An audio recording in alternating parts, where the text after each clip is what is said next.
Welcome to the Encouragement for Real Life podcast. I'm Julie Lefebvre, your host. Life is remarkable, sometimes raw, and always real.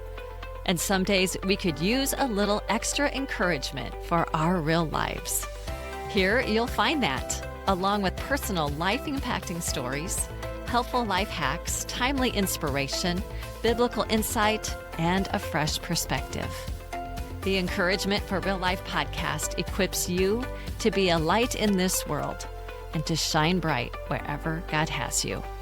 I'm glad you're here today. Welcome to Encouragement for Real Life today. I am thrilled that you are joining me. Last week, we began our new series called Undistracted October, and we discussed the cost of a scattered life. We looked at how distraction steals our peace, our presence, and our purpose.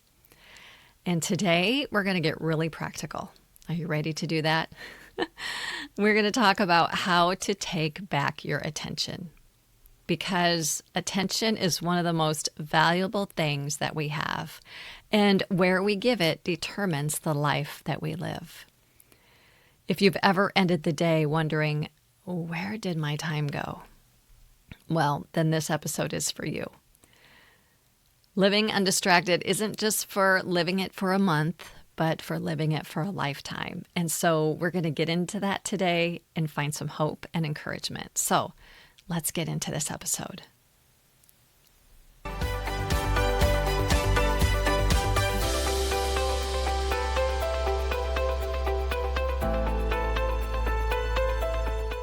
I began last Tuesday with great intentions to accomplish all that was on my to-do list. And that to-do list was quite lengthy. And I started off really strong until I paused to make a reel to share on Instagram. That was a big mistake. It took me 25 minutes longer than I wanted it to or expected it to. And then I made the next mistake of taking my first scroll on my phone through Instagram. That turned into another 20 minutes. And before I realized it, I had been on my phone for an hour. An hour. I can laugh about it now, but I was really upset at myself at the time. Maybe you can relate. Maybe you understand. I don't know, but it's silly how much time that took me and how much time I allowed myself to be on my phone. But it gets better. Then a little bit later, I was editing my next book that I'm writing, and my thoughts all of a sudden just were all over the place in all sorts of different directions, like, what should I make for dinner? And did I switch the laundry? And so I ran up and switched the laundry because I hadn't done that yet. And then I also, while I was up there, I thought, oh, wait a minute, I need to pay this bill that is due today or the next day, something like that. And so I grabbed the bill and I came back downstairs to my office. And then I thought, oh gosh, I still need to exercise. Well, I exercised later in the day, but as you can see, my mind was all over. It was all over the place. And I was making little progress on my book until I realized what was happening. My attention was being stolen again and again and again. And I know better. I know better. I know what to do. And I didn't stop it until I got to the point of frustration. And I was also exhausted. I was exhausted from being so distracted. Keeping our attention on what matters can be such a battle some days, can it? I know I can't be the only one to struggle with this, right? Because if I struggle with distraction, the woman who wrote 2 books on the subject, that I assume you likely struggle with it too. If we think about it though, attention is really about stewardship. I mean, you know what stewardship is, right? It's kind of a big word, but basically, if we look at it through a biblical lens, which I do with a lot of things, stewardship is really just taking responsibility to care for and manage all that God has entrusted to us. And that may include our time, the talents that He's blessed us with, finances, relationships, our environment around us, the work that we do. It can entail a lot of things. And when we steward things well, we do it for God's glory and for the good of others. And since we only receive, so many minutes in a day, what we focus on matters. It's stewardship. And what we focus on shapes our emotions and how we live and how we connect with God and others. When we're scattered, we're going to live scattered. When we're feeling overwhelmed, we're going to live overwhelmed. And when our attention is snatched to focus on lesser important things, sadly, those lesser important things become what's important. And they were never meant to be important. But the good news is we have good news. Yes, we have good news. The good news is this, that we don't have to live this way. We don't. We can do something about these distractions, these things that pull our attention away from what's important. But it takes dedication and intention and effort. We can live this way to be able to live the abundant lives that Jesus came to give us, without distractions running and ruling our lives. With God's help, we can't do it on our own, but with God's help, we can take back our attention every single moment of every single day, and we could put it on what matters most. I was reminded of a verse recently that really speaks to just the truth of how we consider and how we use our time. And it's found in Psalm chapter 90, verse 12. And I really like the New Living Bible translation. It says, "Teach us to number our days and recognize how few they are. Help us to spend them as we should." Amen. Help us to spend them as we should. What a great prayer. What a great verse that we can just make into a prayer. But Moses is the attributed author of this psalm, and he asked God to teach his people, to teach God's people about the brevity of life and the shortness of it, and to live it with wisdom and meaning before life passes us by. And it's still a good word for us today. It's just a verse that I think we should always have in the forefront of our minds. We have a choice to, quote, number our days every single day, to think about this. I mean, just to recognize how short and fleeting our lives are here on this earth. Because sometimes I forget that. Not to think about it to make us feel sad or depressed or even anxious, but to cause us to live each moment on purpose. And then to respond by living with intention and focus and appreciation for every moment we're given. Not wasting time on fleeting pursuits and on frivolous ways of living. Because I think we all have a tendency to want to do that. But this is one reason that we need God's wisdom to help us live these days out in His will and in His ways, because we know, right, that His will and His ways are far better than ours. And when we're careless with our attention, we waste the time that God gives us. But when we keep our attention focused, we live with God's wisdom. That is a part of the wisdom right there, is keeping it as our focus. So what do we do to better steward these days that God has given us when we live in this consuming culture of distraction? I mean, what can we do? I would imagine, because I feel this way, I imagine you might feel that it's too difficult to battle it all or to fight the distractions. And is it even worth the effort? And maybe you're thinking, how can I possibly keep my attention on what matters when so many things just snatch it away? And you may also believe that it's impossible to live an undistracted life. I get it. I have been there. That's why I wrote those 2 books, Right Now Matters and the Right Now Matters Bible Study. But I'm living proof that it can be done, that we can live an undistracted life. But let me say, I don't live it out perfectly. And I don't think we'll ever live it out perfectly this side of eternity. Hence my stories that I shared earlier in this episode. But by applying what I've learned, I do a much better job of staying present and living in the moment that I used to. I don't miss as many God moments, I call them God moments, as I used to. And I live with much more peace than I used to.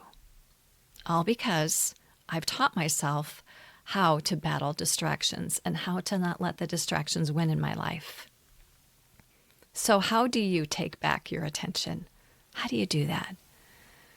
Well, in chapter 5 of my book, Right Now Matters, I list in detail what I call the big 5 distractions. Now, these aren't just my distractions, even though they are, but they are the 5 most common ones from the various women that I polled when I was writing the book. These distractions haven't changed, and I don't think they're going to, except for maybe getting worse since I wrote the book. But it just seems like these 5 distractions seem to continue to rise to the top. So see if you struggle with any of these. The first one that I talk about is the past.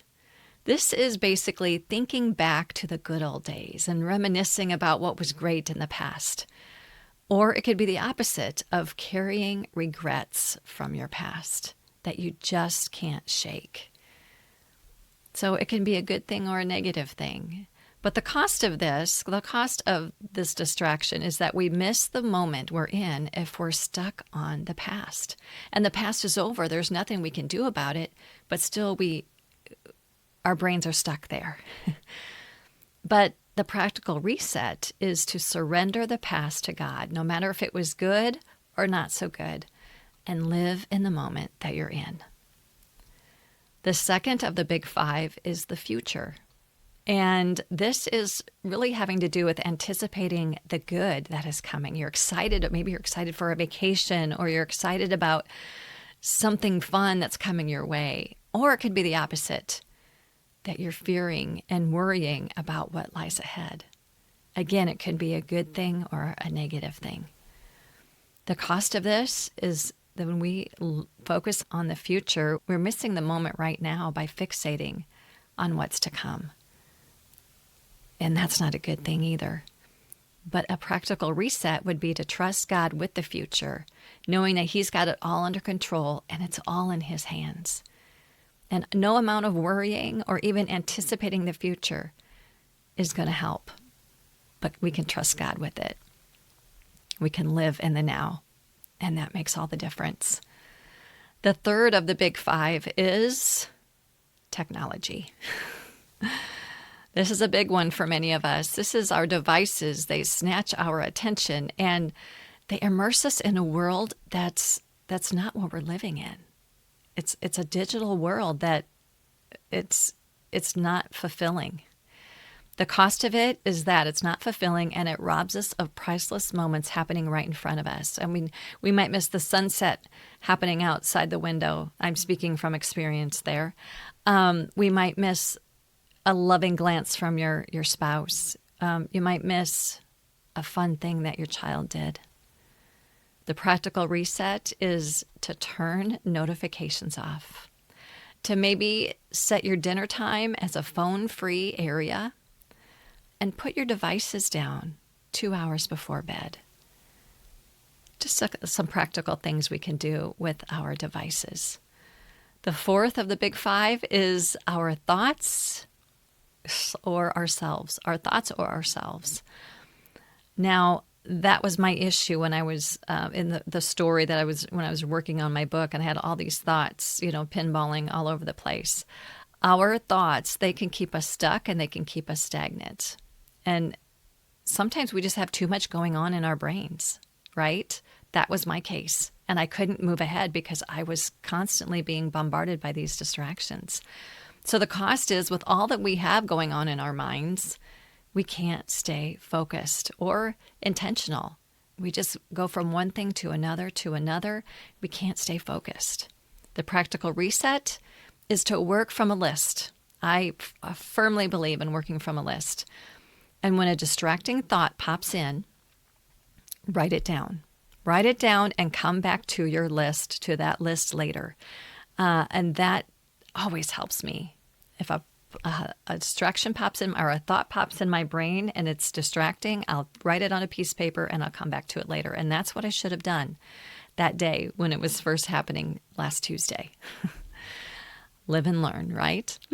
And then the fifth of the big five is one that I always get someone to push back about this, to push back at me about it, but it's so alarming to me, is multitasking. I know we were taught a long time ago that if we were going to be effective and efficient, we needed to multitask. But our brains are not designed to do more than one thing at a time. They're not made that way. When we think we're multitasking, what our brains are actually doing is switching back and forth very quickly from one task to the other. And what it's doing, the cost of it, it's exhausting us. Our brains are becoming taxed. And by the end of the day, if you've been multitasking all day, you feel exhausted and you feel worn out and your brain is tired. I've looked at so many studies, read so many books on this, and multitasking is robbing us of our brain power. So a practical reset is to intentionally do one task at a time. Now, I'm not saying you can't walk and chew gum at the same time. That's not what I'm talking about. But listening to a podcast while you're also scrolling on your phone, that's two activities at one time. Your brain is just going back and forth and back and forth and back and forth. It's not good for us. How do I know? Because I've done it. So you're not alone if right now you're listening or watching the podcast on YouTube. But if you're listening to it and looking at your phone, I understand. I'm not judging you because I've been there. But which one of these five, the past, the future, technology, your thoughts, yourself, or multitasking, which one affects you the most? Which one steals your attention on any given day the most? Really pause and think about it for a moment. And if you're at a place that you can just write it down, which one it is, you're acknowledging it. And acknowledging it is the first step to overcoming the distraction. So yay, you are already on your way to overcoming the distraction that plagues you. I'm going to encourage you to take one of the big five, whichever one is affecting you the most, just to take one this week, just to look at it. And you've acknowledged it already, so that's a good step. And ask God to help you set one boundary or one practical reset regarding that distraction. Ask Him to help you overcome it. Because, friend, we cannot do this on our own. We need God's help. He knows what we struggle with, and He knows what's going to be best for us, so He will help you. I encourage you to take out your journal or write it down somewhere, just your thoughts on this. Invite God in, and just look at your thoughts, perceive your thoughts about this distraction, and write down what it's robbing you. Then make a plan. Make a plan with God, and then begin to walk it out. Then, the hard part can sometimes be continuing to enforce that boundary or that reset that you've set. And then continue involving God in it. Continue to take it day by day. And when you feel like you're ready, you're doing pretty good with that distraction, then I suggest to move on to the next one and do the same steps. You can do this, friend. With God, you can do this. I go into greater detail with these big five distractions in my book, Right Now Matters, and I offer practical tools to overcome them. And these are the tools that I use every day in my life when I remember. But these are the tools that I use, and if they help me, I believe they're going to help you too. If you apply what you learn in this book, then I guarantee you that your life will change. You are going to be a less distracted woman. You'll begin to live with intention and purpose, and you'll be walking out an undistracted life. So there's a link in the show notes if you want to go deeper, or if you even want to check out the Right Now Matters Bible study. Both are there. There's a link in the show notes. And if you want help applying this to your real life today, I have opened a few Abundant Life mentoring spots for this fall. And we'll take some simple steps that you can actually just apply to your real life and live out. And you're going to feel good about it. So that link for my Abundant Life mentoring, where you can schedule your free 20-minute connection call, that's also in the show notes. As I say often, I say this probably almost every day, is life is too important to live it distracted. Friend, God is with us in the present moment, in the right now. And if our attention is tied to any other thing, we're going to miss him. And we're going to miss the blessings that he's giving us, and we're going to miss what he's doing in our lives. We don't want to do that. No, we want to see him. We want to experience all we can with God.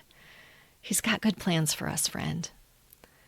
Next week, we continue our theme of this Undistracted October as we look at saying no to good and yes to God. So come back next Tuesday and we'll take the next step together. And I can't wait to continue to journey with you this fall. So thank you for being here today. I am praying for you, and I believe in you, and God loves you. God bless you. Thank you so much for joining me here today. You can find more at julielefebvre.com. And until next time, stay encouraged.